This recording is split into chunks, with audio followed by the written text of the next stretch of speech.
యేసు baptism. ఆ రోజుల్లో యోహాను యూదయ అరణ్యంలో బోధ చేస్తున్నాడు.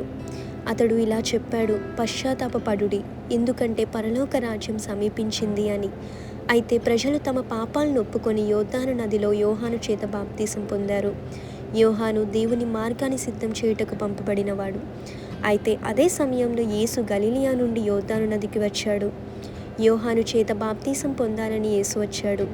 అయితే యోహాను ఆయనను అడ్డగిస్తూ అన్నాడు, నేను నీ చేత బాప్తీసం పొందవలసిన వాడను, నీవే నా దగ్గరకు వస్తున్నావా అని. అయితే అప్పుడు యేసు అన్నాడు, ఇప్పుడు ఇలా జరగనివ్వు, ఇలా చేయుట ద్వారా సమస్త నీతిని నెరవేర్చుట తగినది అని. అప్పుడు యోహాను అంగీకరించాడు. అయితే యేసు బాప్తీసం పొందిన తరువాత నీటిలో నుండి బయటకు వచ్చాడు. అప్పుడు ఆకాశం తెరుచుకుంది. దేవుని ఆత్మ పావురంలాగా దిగివచ్చి యేసుపై నిలిచింది. ఆకాశమందు నుండి ఒక స్వరం వినిపించింది, ఇతడే నా ప్రియ కుమారుడు, ఇతని యందు నేను ఆనందిస్తున్నాను అని.